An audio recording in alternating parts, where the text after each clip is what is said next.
Hello, my name is Mark Walker, and I'd like to welcome you to the FinTech Times Presents series of webinars. Established in 2016, the FinTech Times is a global multimedia news outlet centered around the world's first leading FinTech newspaper. We report on the latest and brightest ideas from the FinTech world. Firstly, I'd really like to say hello to our online audience, good evening to our European attendees, and good afternoon to our US colleagues. Today, we're discussing the future of banking post-COVID-19. So we'd really like you to follow the conversation with a hashtag, which is TFT, Future of Banking. And obviously, we'd love if you could follow us at the FinTech Times. The discussion will center around the role of the branch, traditional banking, how people may manage their money going forward, and if all FinTech players will actually survive this crisis. We've got an amazing panel of thought leaders, authors, futurists, and industry experts, and they're going to be discussing the future of the banking post the current COVID-19 crisis. I hope you really enjoy. Thank you very much.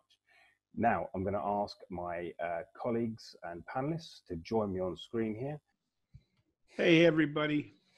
This is Jim Marous. I am one of the four panelists I guess we have today. I want to introduce who they are. You probably already know them. First off, you have Brett King. And, hey, guys. There we go. And we have Ron Shevlin joining us today from Boston. And I believe from Seattle, if I'm not, it's a pretty good guess, is JP Nicols.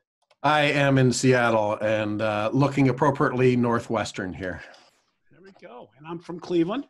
And so what we're going to be doing today is we're going to kind of have a round table discussion around the impact of the COVID crisis on banking and FinTech. And you know, we're starting now. It's been about a month for many of us in the U.S. and a little bit longer for those in Europe and Far East. As far as where we are, we're all in different stages. We've all seen different impacts. Some areas of the world are coming back online, and we'll be interested to see what happens there. But I think there's very few industries that have been impacted so dramatically as the banking industry.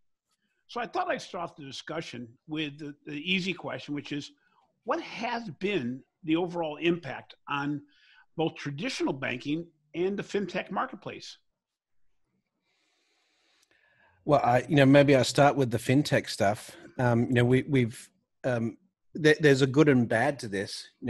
Obviously the digital element of this means that a lot of FinTechs are getting increased inquiries, increased acquisitions and increased workflow, but quite a few of them have made adjustments to staff and furloughed staff and things like that.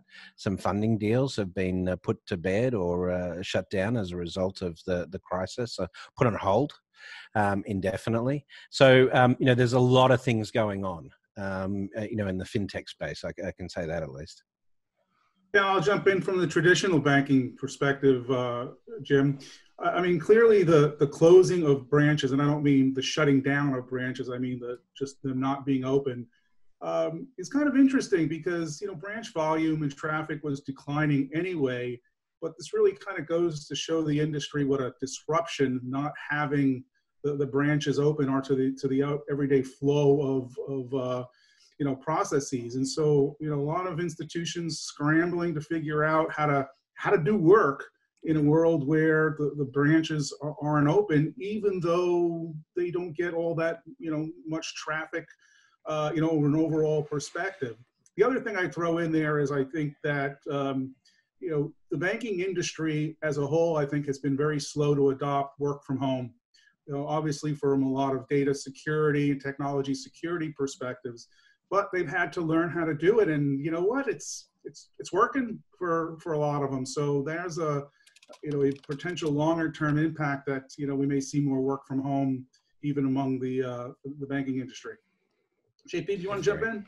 Yeah, my perspective is more American than ever because I haven't left the country in a while.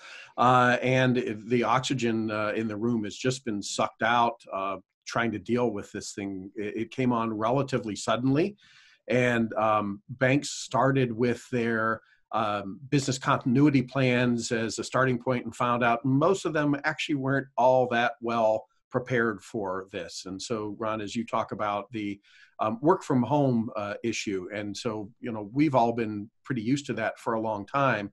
And so it's not just, do I have the technology? Do we have enough laptops? Do we have VPN access? Do we have enough phone lines for people? And we saw banks that had a lot of those kind of technical issues.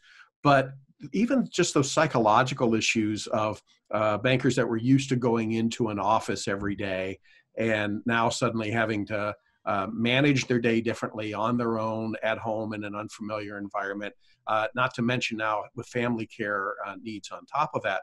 And then just yesterday, this consortium of banks that we work with, the Alloy Labs Alliance, 40 different banks that have come together to focus on innovation. And suddenly innovation now is how do we get through each day? And one of our members said something to us yesterday that I hadn't thought about at all. I came from it the same perspective you did, Ron, which is what's it like working from home when you're not used to that? I remember when I first made that transition. But she said, not everybody's working from home. Not everybody can work from home. So we're dividing into these different groups. We've got people who are coming into work and they're bonding kind of over these, battle type conditions here, and kind of wondering about those people. Are they really working from home or not? So I think there's a whole host of issues that are just starting to get pulled out now as we're a few weeks into this. Well, it's interesting. One of the things that I saw was that it certainly defined the fakers from the doers as far as digital banking. So if you did not have a true end-to-end digital account opening process, you got caught. Yeah. 2 days ago, or 3 days ago, I guess now, when the stimulus checks came in the US to people, it broke a lot of systems because they were not ready to handle everybody going on their mobile app and checking about every 15 minutes to see if the deposits were there. And then just policy. So you had a situation when the stimulus checks came. Did the bank just follow traditional policy where the funds were first applied towards overdrafts and then the person got what was left, thereby putting a lot of people in a net zero position still? Or were companies able to adjust? And we're now just starting to see the checks arrive to homes where people didn't have them directly deposited. And I was talking to a banker last week and I said, do you even have a policy for how you're going to change mobile deposit capture? Because if you're a customer and you do mobile deposit capture, you may have a hold on your account for anywhere from 3 to 10 days. If you went to the auto teller, you could cash it immediately and get all the money back. So there's all these dynamics that we're not used to. And then I have a friend whose wife works the auto teller at a branch. She goes, it is insane. People are standing in line for over an hour, almost like the old days when you used to stand in line for the government checks to come into the branch. And then she goes, and then all of a sudden you get a person who comes in and goes, can you convert euros? She goes, the complete inability to handle traditional banking at an auto teller environment or in a mobile environment becomes dynamically different. Well, Jim, it reminds me of the Warren Buffett quote, only when the tide goes out do you see who's swimming naked. Oh, yeah. Yeah.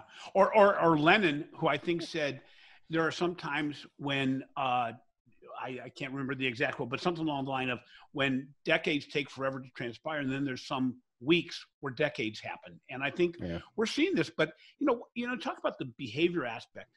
We really saw that the first 5 to 7, maybe 10 days, it was really around, oh my gosh, I can't handle all this stuff going on at once. And people gotten into a rhythm, but it's whether or not that rhythm is moving forward. I mentioned yesterday in an article I wrote for the Financial Brand, are we hitting reset or are we just going to hit play? And that's the big difference. Is some institutions. It can't go back to the same thing. It just can't. First of all, it's changed our behavior. Secondly, we'll have to be working differently after this. I think working from home is going to be much more a normal thing to do.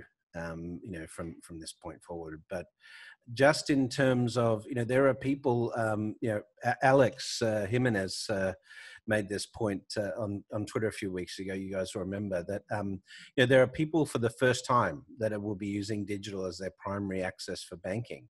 And the chances that they're all going to just go back to using the branches when this is all done after this behavioral change is almost zero, right?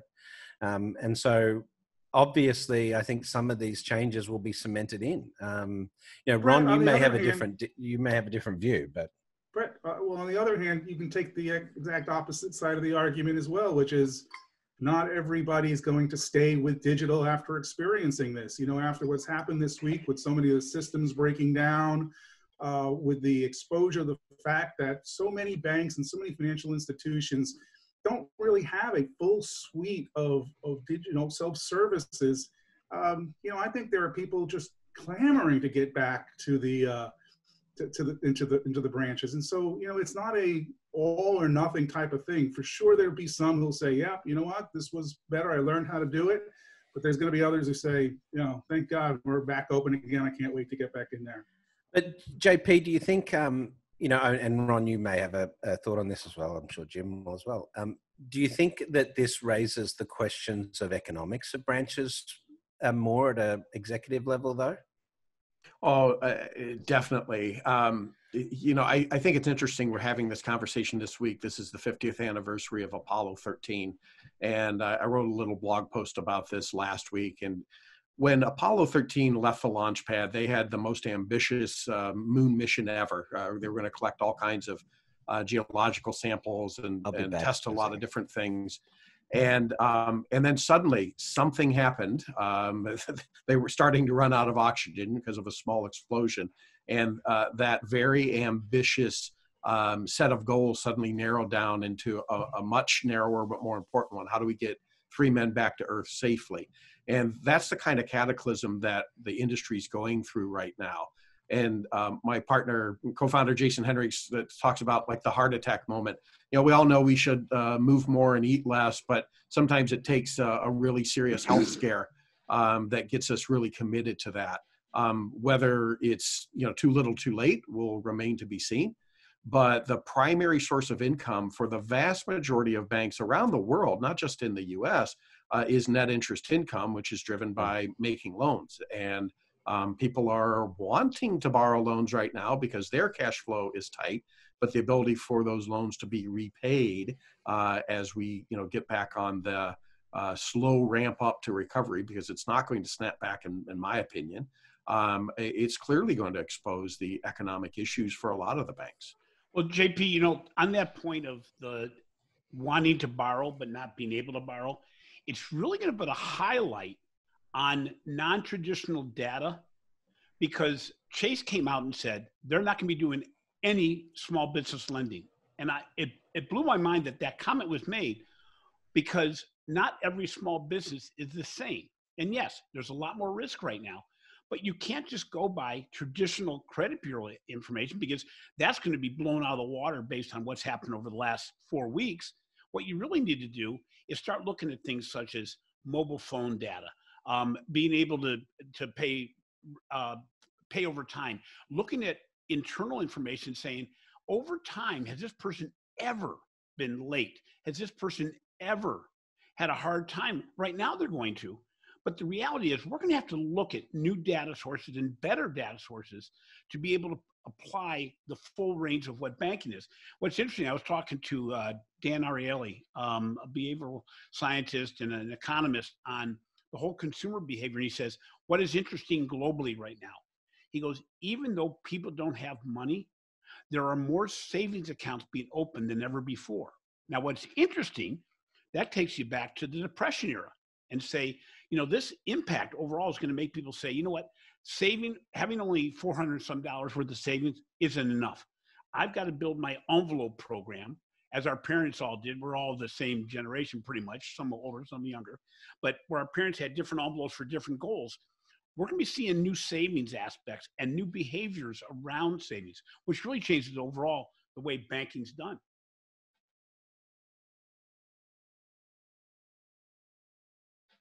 You're on mute, You're on JP. mute. You can't hear you. Oh. Thank you. So what I want to hear Ron's thoughts on this, but I just want to say quickly, I think it's an interesting debate on what old habits do we defer to compared to, what new habits form. And Jim, that's an interesting thought, and some of that may happen. But at the end of the day, banks are really going to lend money to people that they have a pretty good idea are going to be able to lend it back. And I think, however much you use your cell phone and how big your clout score is, Ron, that's your favorite metric. That's not going to matter if you don't have customers, you don't have cash flow. What are you seeing about how the lending trends are going, Ron? Well, I think the lending trends are blowing up amazingly. I think, though, I want to go back to, you alluded to a comment that Jason Henricks had made about the heart attack moment. And, when we get into these crises, what tends to happen is that we don't see a wholesale change in behaviors. There tends to be, one or two things that are really important that change both the psyche and the behaviors of consumers and the industry. And I do think coming out of this will be a stronger focus on financial health, financial wellness, and more importantly, and I think more specifically, Absolutely, the interactions between physical, mental, and financial health. Because the stress that this crisis is putting people on, both from a financial, but from a mental perspective, physical perspective, I think we're going to see a change in the delivery of these services that will be much more integrated, and I think that's a good thing. And I know a few people like Jen Tesher at Financial Health Network would probably agree with me on that one, and I know Brett, you're on the board there too. So I think that's what's going to come out of this is a stronger focus on financial health. and I think that is the biggest pivot probably that will come out of this, because if you think about most of the posture of banks in the past has been about the utility of banking. And so coming out of this, if we can learn from this, that your bank account should be something that helps you financially. Your bank should be something that helps you financially, helps you save, helps you maintain your financial health. I think that would be a really positive outcome. Well, it would be interesting also, not only in how does the financial industry respond to all this, but again, it gets back to just because we have the capability of let's say going to a branch, just like in sports, it's when will it actually happen? When will people really do things? Just because people know they can save, will this be the same thing? And will financial institutions, Rich Giavone just sent in a question asking, will we still go to old style deposit gathering, or will we be doing it differently than we have? And will the whole way we go about trying to get a person to help save, will that go about differently? Will be more like Acorns or Betterment or something like that? What do you think, Ron? I do think that the focus on deposits is going to continue as whether or not the approaches to gathering it changes. I think most financial institutions are struggling with it today and are going to struggle with it going forward as well. It's interesting, over the past couple of weeks, according to the Fed, deposits grew by $700 billion in the past couple of weeks, which really kind of reflects that shift from equity and shift from the flight out of higher risky type of instruments. What I don't know is where that money went. Did it go across the board to mid-sized and smaller institutions, or did it, as it did with the last crisis, kind of flow to the larger institutions? If it did go to the larger, then we're going to really see some problems at the mid-sized institution level. If it went there, then I think that's the buffer they've been looking for. I think sorry, I'm new to this thing. One of the things that I think the banks are struggling with is trying to figure out what lessons learned from the 2008 global financial crisis will apply and which ones will not. Right. So far, this is not a liquidity crisis. The flight to quality that happened last time may or may not emerge again. Clearly, deposit gathering is going to matter. funds are going to deplete as people are going through savings, and loan demand has gone up. This PPP program, the Paycheck Protection Program in the U.S., $349 billion were funded, thrown out very haphazardly with limited amount of guidance, and it's already gone now.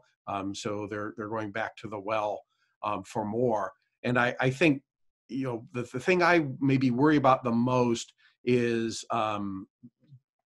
bankers tend to react to things that really hit them right in the face, and they're not so good at looking down around around the bend a little bit. As we probably all know, we've all spent the last decade encouraging and pleading banks to be more innovative and to take some pretty major changes. And I do worry that many think that it'll just snap back, and I do think that the new normal is going to be very different than whatever the old normal was. I'm not sure I know exactly what the new normal looks like. I want to make a point on JP on the whole bailout funds, particularly around the personal distribution of these checks, the $1,200 checks or the $1,700 checks, depending on where it's at. But clearly, Ron, to your point, from a financial inclusion perspective, it's really drawn some issues to the fore. A lot of these people that are dependent on these government payments, the lower to middle income households in America, many of them would have had to rely on a check cashing facility to get access to that cash.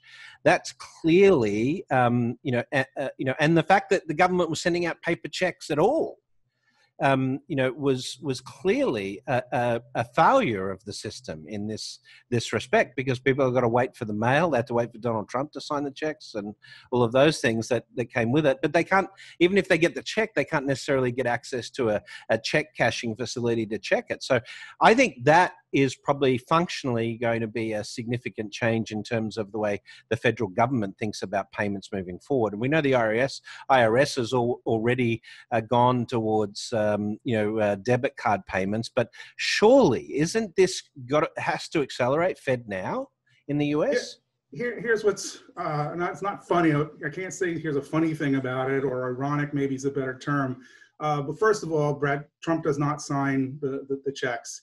So that's not a hurdle. His name's on them, though. His name's on him, but he doesn't sign it. I said that for your benefit entirely, Ron. I'm sorry. Way to go. But here's the ironic thing: is if there were accounts for the government to send it to, then clearly it would avoid the check problem. But look what's happening I can't even believe it happened to a company like USAA, who I hold up as the premier financial institution in the country. Their guy had a negative balance, and so they kind of clawed it back, so you got to think that there are people who, if they are, as JP mentioned, hitting negative balances, they'd almost be better off getting the physical check and going to a check cashing service who could not, who they get the money. So even the direct account access is not coming out to be the panacea that the system needs here. Well, it gets back to how everybody's looking at policy too. So what happens is the banks are catching up to the things that go wrong. So I will bet you that if you had the same thing happen in USAA today, it probably doesn't work that way. We saw this with the way that financial institutions communicate about the small business thing. We had some organizations that were ready to handle digital small business lending. There's other organizations that were nowhere near ready, and they started pointing the finger at the government first when other organizations were already processing checks. I think it shows that some organizations were agile and able to react, and other ones aren't. And I think that's the bigger picture. Is will some financial organizations just say, we can't play in the new game? And will there be consolidation? Will there be a brand new mentality as to whether or not they can even exist in this environment? So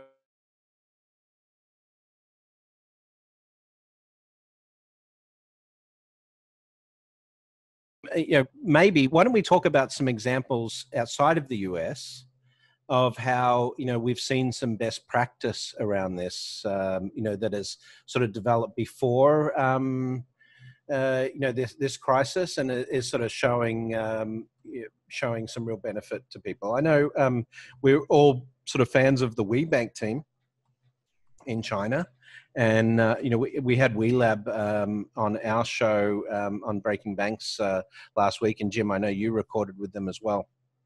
And the Chinese guys, the Chinese market as a whole has fared much better from an overall commerce perspective because everyone was cashless, and so China has had less, what would you say, operational hurdles to go through, even in respect to just day-to-day payments for people, ordering food from restaurants and ordering essential goods and services that they need, because their mobile commerce payments infrastructure is over the last 4 or 5 years has certainly been accelerating and is clearly much more robust for this type of crisis than in the United States. So I think China has really showed its differentiation on that front in respect to banking.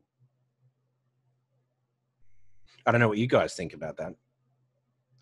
Well, I agree. We saw with Alibaba too, the integration of commerce and banking came out really well because they were able to almost immediately provide stimulus to the Wuhan merchants and use the digital banking and digital payment tool as a vehicle for that. But I think, overall, those firms, US, China, anywhere, that were more digital certainly have benefited in many ways. JP, you're working with a lot of smaller firms with regard to, if they're catching up or if they're already there. What are you seeing? Well, again, it's really exposed those that had made some progress versus those that maybe had not made as much as they thought. What I hope the good news is over the long run is some of these things that seemed like, that's probably a good idea, we should get around to someday, is going to be a lot more urgent for them if they still have time to survive and be able to get it done. But I think this is a great time to look outside of the U.S. and some of the things that you're citing. I think it's technology, it's mobility, and to a huge degree, it's also decentralization. The U.S. banking system just has so many different choke points, and this pandemic has impacted so many people in so many parts of the world and so many organizations that those choke points that aren't really so visible as long as they're working okay, have suddenly become really visible. So I think, Brett, one of the things you've cited for a long time is this idea that banking and financial services is not just a separate third party or third step. It's really embedded finance. I think all of you have talked and written a lot about those things. And from what I'm seeing around the world, those companies and those economies that have gone more to the embedded finance have probably fared better than those that are going through, more of a third-party system. I agree. I think, part of what you have to look at here is where did the system fail, right? And what's different about this from the 2008 financial crisis is it wasn't a failure of the banking system, but it was a failure of the system more broadly to be able to absorb this type of a shock into the economy and, to households more broadly. So, it's no mistake that, or it's ironic that, in November of last year, when we have guys like Andrew Yang talking about universal basic income, it's dismissed as completely inappropriate. And how are we going to pay for that? And it's a ridiculous concept. And we now have Spain, who has implemented UBI permanently as a result of COVID-19. And of course, the US has provided elements of what you would call universal basic income to large sections of the population. And so, probably one of the lessons that I take away from this is that what does the banking system do beyond just the utility of banking, and what's the responsibility of banks to provide customers with either a safety net or financial well-being or things that matter more broadly than just making money, because I think, and I know this is a contentious view, but I think capitalism failed us here. Now, it doesn't mean that capitalism has to go. I think we can reform it, but there was no larger incentive in the system to provide the sort of safety net that we needed for this, whether it's financially for individual citizens or whether it was just capacity of hospital beds and personal protective equipment and things like that, which we ran out of very quickly. The market is not incentivized to keep stocks of those sort of items because it's not efficient. So I think that's the biggest change economically. And then if we're looking at that as a society, saying how should the economy serve the society at large, we have to revisit the role banks play in society writ large as well. I know it's a bit big thinking, but you just want me to argue with Brett, don't you? Okay. No, but this is what makes panels interesting, Ron. I know you're going to have a different view, but that's fine. Yeah, I guess there's two comments I have in response to that, Brett. First of all, pointing out the so-called failure of capitalism in the once in a year exam, the once in a century instance it is a black of a swan pandemic. Yeah, that's it. Sure. Doesn't kind of prove the point that capitalism failed. Capitalism succeeded in that we actually had the money, to be able to send to people in these things. And we know what, we still don't know what the long-term effect of it is. Right. Second of all, in terms of the role of banking, I'm always kind of just shake my head and roll my eyes when I hear somebody say the role of banking needs to be X, Y, Z. You know what? An individual bank can choose to focus on financial health and the underserved and the unserved if it's set up to do that. To criticize another bank for not doing that is wrong. That's what our system is about, is having the flexibility, the diversity of different types of organizations who focus on serving different kinds of needs. So to force every bank in the system to meet every one of the needs you want met doesn't sound right to me, and that's why I think we have the system we do. Well, but let me say this: it doesn't matter, what you think the role of the banks should be. The fact is, they're going to have to deal with this, right? There's 30 million people in the U.S. have filed unemployment claims. We have things that look like 1929 to 1933. Time frames here, and I think that's a super interesting debate about what our political and economic structure ought to look like, and if we provide basic income or not. But we're going to end up paying for it one way or the other. And so, so I think trying to get out ahead of how can we contribute to the best and fastest path going forward is the most important question. And I think it's going to be interesting to see the way these different economies and different systematic approaches are going to succeed in this over the coming, year or two. But Ron and I do agree, just to finish this point, Jim, and then I'll hand back to you. But Ron, you and I do agree that financial wellness is something that will differentiate banks, and you've written about this extensively. And I think that there will be some self-selection. More people will be looking for those tools after this, and I think that's a positive in any respect. But Jim, I think that to that point exactly. I think what we're seeing now, I think consumers are being able to look at their financial institution and say, how many of the financial institution did my financial institution simply do what the government authorized? Or do they really stick up for me? I mean, my bank called me 3 times over the last it's quarter. like Citizens of Edmond, right? Edmonds. Yeah. Well, my financial institution called me 3 times between January and March about seeing if I wanted to talk about my investments. I have not heard one word from either my personal bank or my small business bank since, except in what I'll call general emails that didn't refer to me as a customer. They certainly didn't show they knew me. So I think what we're really going to see is, okay, what organizations really stood out and said, I'm looking out for you even during bad times? We've all been in a situation where the market's gone down and all of a sudden your broker goes AWOL. You know, you can't get a hold of him if you wanted to. The reality is, I think people are going to be able to see what organizations are really doing well and which ones aren't. I think it's very important that we start looking at that in a micro sense, saying, a great example, Jill Castilla at Citizen Bank, they not only did it well on the business side, working overtime to try to get that up and running, but they were the first organization that said, we'll give our customers, our consumers, money ahead of time, letting them overdraw their accounts to the amount of what their stimulus check's going to be. So instead of like a USAA thing where they said, oh, we're going to pay back ourselves first, Citizens Bank said, we're going to take the risk on you. We're going to give you the money before it even comes in. That's standing up for your consumer. And you better believe those kind of organizations are the ones that are going to do better going forward. Yeah, and not only did Jill and Citizens Bank of Edmond do that, but there's a lot of examples of a lot of community banks and a lot of credit unions who really did step up to the plate. And you know what I think is kind of funny about the whole situation? You think about who the winners and losers are. I know, Brett, you had alluded to the fact that you think a lot of the FinTech companies are coming out of this as winners.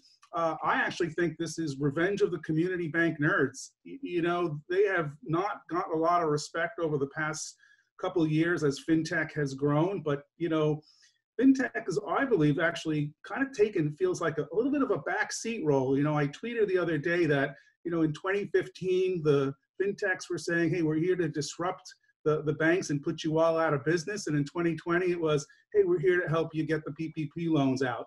I got a couple of people who really took offense to that, but I didn't mean it as offensive at all. I meant it as they're now part of the system, helping to get things done, helping to improve efficiencies and effectiveness, and you know, kind of really working together with the system. Versus so here's my FinTech. We will put an end to those banks, won't we, precious? Yeah. Thank you, Mr. Blofeld. Yeah. You know, Ron, to your point, the early data so far, if you look at the states who funded the most PPP loans as a percentage of eligible payroll, it's been the Dakotas and Nebraska and Kansas, and kind of correlated with those states that have the most community banks. So I don't know if that correlation indicates causation or not, but I can tell you behind the scenes, we have a very active online Slack community where our member banks were talking to each other and sharing ideas. Hey, have you heard about this? What about that? And splitting up ideas. Why don't you go work on that piece and we're going to work on this and we'll share the answer with you on how do we deal with this? What kind of guidance are we getting? And so I agree that I think the vantage point of being close to your customer has definitely paid off for those. But of course, you know, FinTech doesn't go away. Funding is not going to be as easy as it has been, and those changes on what the roles the FinTechs are playing or not, those that were very quickly able to pivot to, we understand that's a pain point for you and we're going to help you solve it, were the ones that did really well. And the others that kind of said, well, hey, you know, we'll create a better customer experience, that wasn't a strong enough value proposition. And the last thing I'll say is maybe on the flip side, looking forward, is I'm hoping that banks will also be able to move a little bit faster. And it's okay if we don't answer all 157 questions on our RFP to be able to move forward. If we can say, hey, you can help us solve this immediate pain point. And yes, there's certain due diligence is really important, but being able to move faster on adopting that technology is what I hope comes out of this. Well, you know, one of the questions is obviously going to be around who gets funded out of this, you know, because funding is going to be much tighter. So like you saw at the end of the .com boom, you know, we're going to be looking for real revenue from FinTechs right now, or much stronger business cases. Let's put it that way. Just numbers of user growth is, I don't think, going to be, you know, sufficient anymore. So I think you're going to see a much tougher conversations in respect to funding. Funding is not going to be as easy to find. That's going to result in some consolidation in the fintech space. Some of those fintechs will be going to banks, and being acquired by banks either through acqui-hire or through those sort of partnerships. So this may be sort of a positive infusion of this tech into some of the broader community writ large. I think this is an opportunity for fintechs to differentiate. For us, we've pivoted our model to be more inclusive and more expansive here. So we've, as you guys are aware, we're in the process of moving our direct-to-consumer customers over to Varo Money right now, so that we can focus on getting our tech, Moven's wellness tech, into as many banks as possible, as quickly as possible. It's also, from a profitability perspective, a much more profitable part of the business. So that's an adjustment we've made in the face of reduced funding, and we lost a funding deal. Funding deal disappeared in the midst of the coronavirus. So, and I think as a founder, I don't think that's an unusual experience to be sort of looking at the situation and saying, realigning our business in respect to sort of the broader needs, and not just the broader needs of customers, but the industry at large. Yeah, I got a question for you and Jim, you and JP. Do you guys think that we'll see a shift in the funding from FinTech from those who are looking to disrupt the system versus those who are looking to support the system? Jim, any thoughts on that? Well, first off, I think, number one, this whole dynamic that's happened has brought the difference between traditional banks that are aggressively pursuing digital and the fintechs closer together. So the gap being just digital is not going to be enough. So I think the gap between fintech and traditional is going to narrow, but not for all organizations. You're going to see some financials that are still going to be far away. But I think that the challenge is going to be, the way to make money is traditional revenue, and that's not easy to do right now. I mean, you got very thin margins. You have very little lending ability right now. The deposit growth is going to be there, but you don't make money on deposits.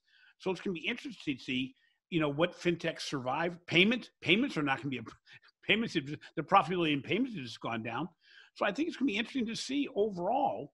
The ecosystem stopped, not just banking, but the world. We never been talking about the ability to hold the fixed variables fixed and have other variables move. Well, we've done that not only in the banking industry, but in the ecosystem and everywhere else, the ecology and the way we do groceries, the way we do everything, the way we communicate. I mean, this didn't exist, or it existed, but we didn't do it a month and a half ago. JP? Well, I think that's an interesting question, Ron.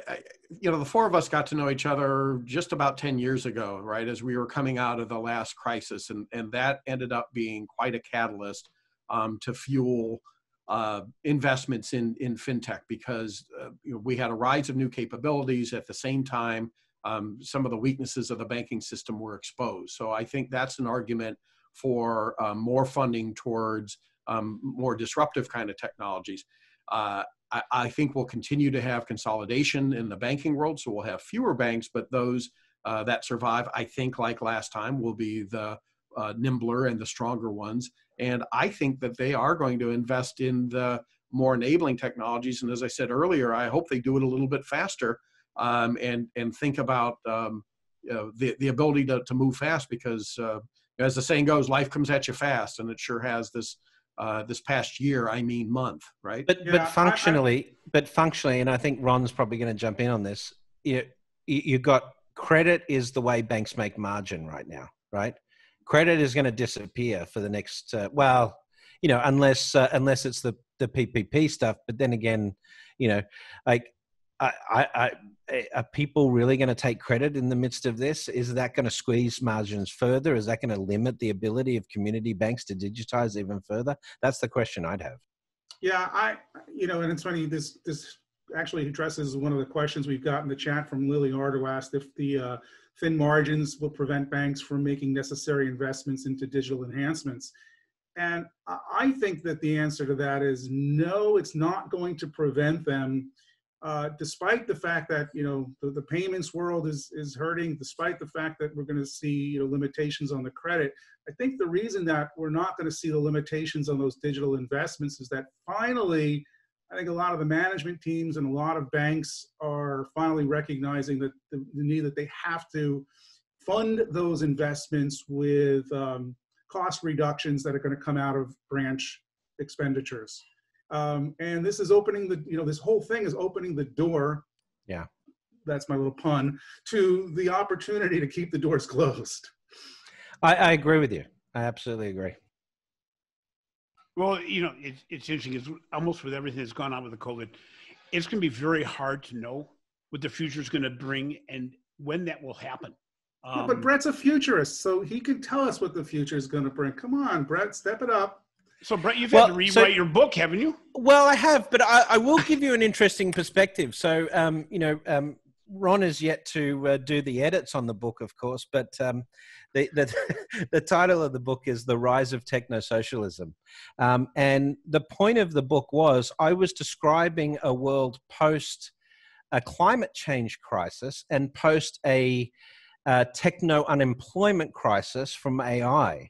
And the questions that we had to deal with are identical to the questions we're dealing with now through coronavirus. So I've had to change a little bit. Instead of like doing the futurist thing and saying, this is what life might be like, when the AIs take over, a lot of the basic jobs, and when coastal cities are inundated by climate change, instead of having to argue what it might be like, now we've got an example of coronavirus.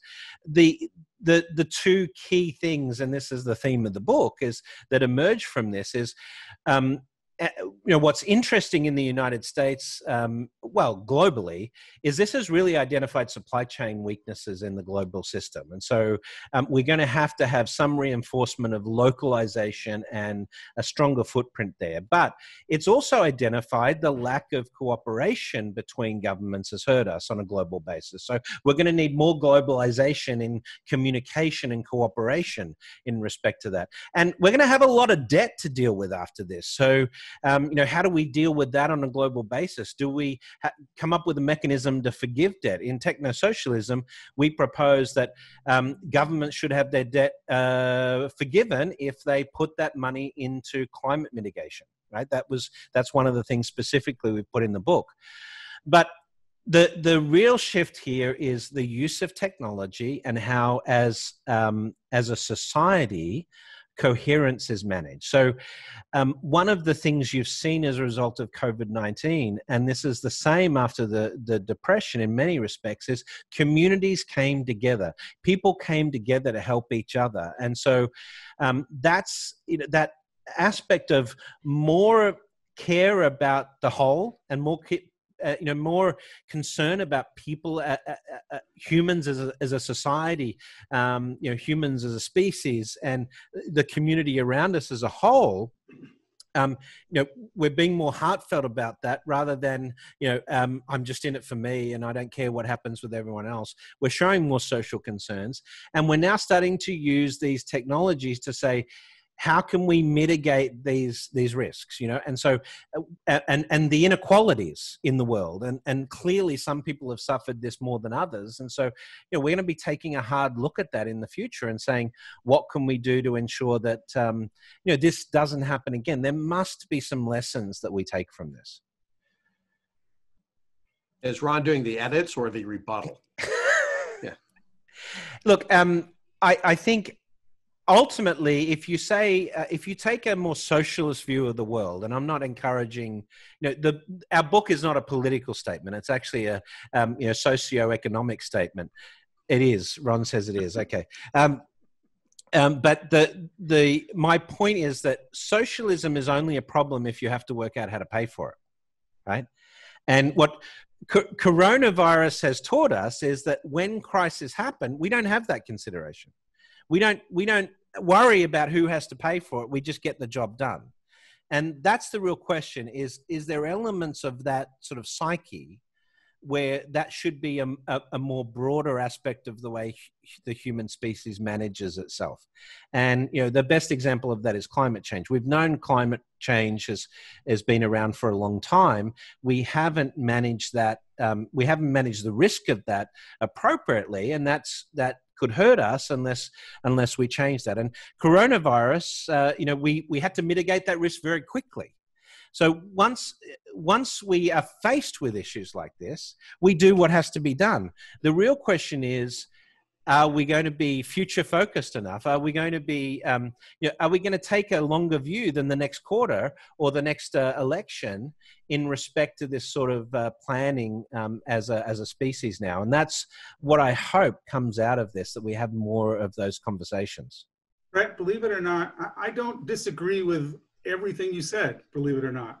But I think the challenge that you're not addressing there is that the list of things that become crises or problems that need to be funded is a never-ending list. Everybody just wants to throw their little thing on the list. So at what point, or what's the mechanism by which determine we in an environment where I don't think there was much disagreement that as a result of the pandemic crisis, we had to fund this.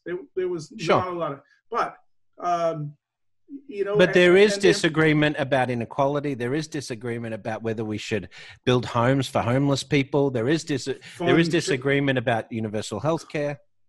College, there needs but to I'm be saying that there's the art, there's the list of things, and that's what's the mechanism to adjudicate that is what's kind of missing. Well, let me say this. We're getting far off the banking. Did you want to get to some of the questions we got around banking? Well, I think we should, but let me just add, because I think the economic underpinnings of this is not insignificant, and I'm probably somewhere in the middle between the two of you, economically and political philosophy. At the end of the day, I think open markets work pretty well most times to solve most problems. It doesn't work perfectly, it doesn't work all the time, and it certainly doesn't work well in the short run. And one of the things I think you both said is, we have a long list of things. How do we choose which things are we going to fund? It's where we're feeling the pain. And we're feeling some economic pain right now that's going to continue for a while in the US and some of the Western economies for sure. And I suspect that whether you agree or not, or like it or not, we probably do turn a little bit to the left for a while in the US and get a little bit more, some of the New Deal type programs in place are probably more likely than not. And if not, then I think there's another whole set, Ron, the questions you ask, and how do you choose what to fund and where do you fund it? But at the end of the day, the people that are participating in the economies, and that includes the banks, have got to figure out there's still costs that are baked into that one way or the other. Well, we getting out of the whole economics on the broader sense. Let me throw a question out there that each of you may have an answer to or not, but in the US, let's take 2 years from now, how many financial institutions are not there that are here today? I don't know what the number is, but there's a significant speed up. What percentage do you think the contraction look, may be? We all love the smaller banks, but it's I think it's 20-25%. Yeah. Because if you track the consolidation that's been happening since 2000, we're on trend for that anyway, but over a slower period, it's just going to accelerate faster. I mean, so Ron, what do you think? Do you think the same thing? I would have guessed a little bit lower than Brett. I would have said 10 to 15%, only because I think that the merger, the M&A, is going to slow down a little bit here because we're in a such a period of uncertainty that it's got to put the brakes on some of that. So interestingly, the shift is going to move towards consolidation as a result of failure versus as a result of M&A. Okay. Well, second question. I'm going to do percentage. Well, can I add to that? Yeah. Can I add to that, Jim? Yeah. So I agree with Ron, and I would also add to that kind of soft failure, right? Not a formal hard failure. And I think one of the things you need to reconcile is buyer and seller expectations. Seller expectations have remained high, and that's probably also pretty correlated to a lot of owners who said, yeah, all of that digital stuff I know we should do, I'm going to let the next generation deal with. I'm just going to work a couple more years and get out of here. And so I think that'll be another major factor, is at what price to some of these, right? If it's not a hard failure. I'm sure that's one thing all of us have heard. Is I've been in board meetings all around the world and had people, the older generation on the board say, "I'm so glad I'm retiring in a couple of years and I don't have to worry about this." Well, I think now we have to worry about it. So when we talk, second of three questions is, what is going to be the percentage change in branches in, let's call it the U.S. again, because we're filled with the branches? So we've seen a 12% decrease since 2008. And I think over the rest, by the time we get to 2025, we'll be at a 25% decrease from 2008. I would have said the same thing, 20 to 25%. Now, see, this is interesting because this discussion before COVID on both banks and branches, I think there would have been more variability between us as far as where we thought they'd go. Agree. And third question, and we may end up with the same number again. We've already seen a massive spike in digital transactions, overall, obviously out of necessity. What do you think the digital transactions compared to other transactions, cash and other way, what percentage of those, what do you think the growth is going to be between now and, let's say, 2025, Brett? It depends regionally, right? Obviously in Asia, you're going to have the dominance of the Chinese wallets, the WeChat Pay and the Alipay. And, just so you guys have probably seen the numbers, but 2019 was almost $40 trillion in Chinese mobile payments compared with 23 trillion for all the debit card and credit cards in the world. So China's already on a tear with that. I think Chinese mobile wallets will overtake Asia. I think there's going to definitely be pressure on getting rid of cards, getting rid of cash, and moving to contactless and more, and even cashierless interactions as a result of this. I think it's still going to move fairly slowly in the US, but I think the imperative will speed up, comparative to what it was.